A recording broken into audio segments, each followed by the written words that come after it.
Hi. Present topic is displacement of the particle executing SHM. See the diagram. So you have already listened the previous lecture, video lecture. The projection of uniform circular motion on any diameter of a circle is simple harmonic. So I will put the video link in this video also. You see the video link. Once again you observe that previous topic, then you listen this topic.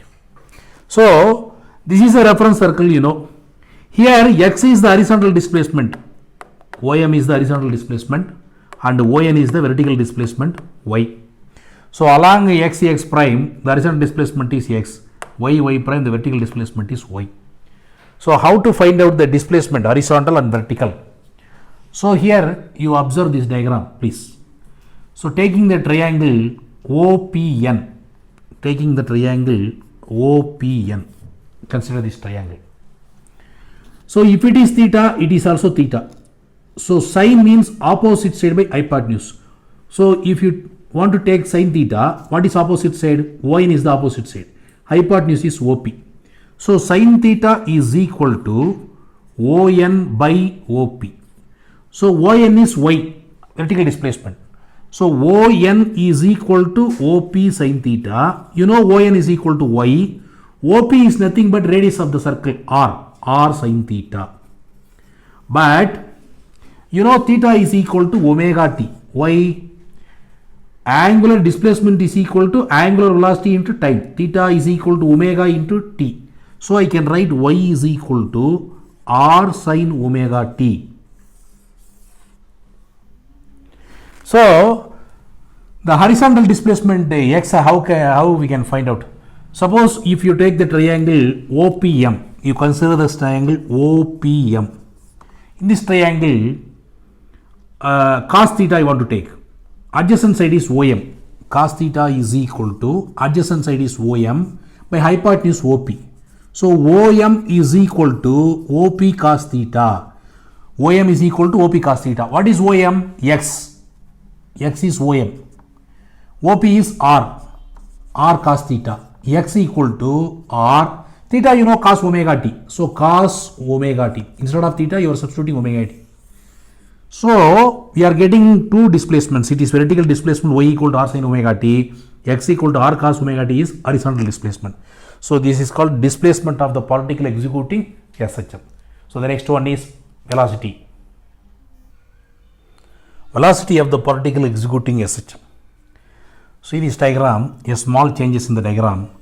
Suppose this is the point P, this is the point P.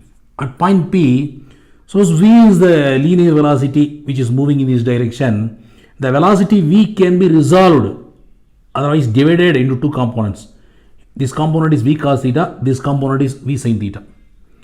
So we are going to use this component only to derive the velocity of the particle executing SHM. Why?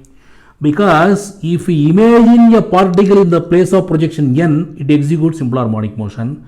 So to get the velocity of the particle executing SHM, so along y prime, which component of the velocity is acting? Along y prime, this component is only acting. This is V sin theta, it is not acting. The V cos theta component is the acting along y prime.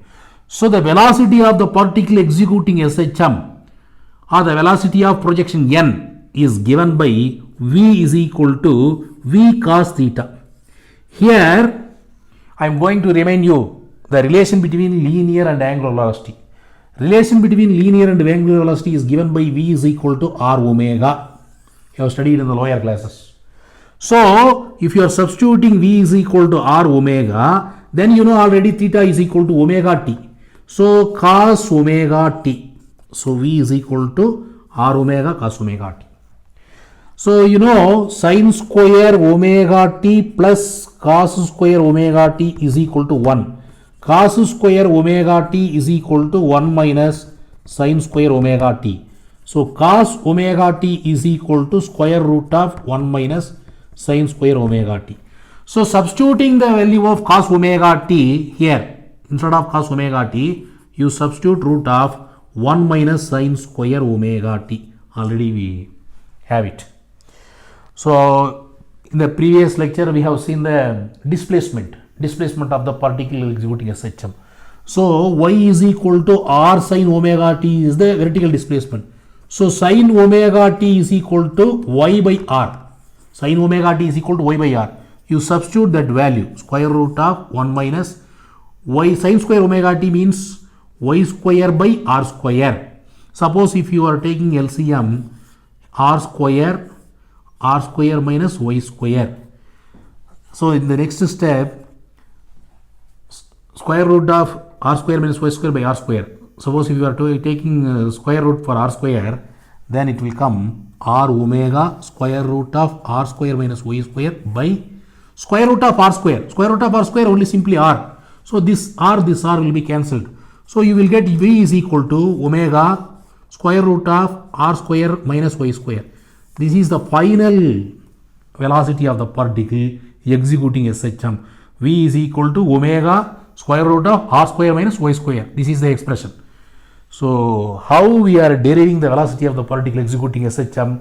So to derive the velocity of projection n, so along y prime, which component of the particle P acts along y prime? The v cos theta is the component which acts along y prime. So it will be equal to the projection of n, because already we know as the particle P completes one revolution, the projection n completes one oscillation. So the v cos theta component will give you the velocity of projection n. So we have derived it.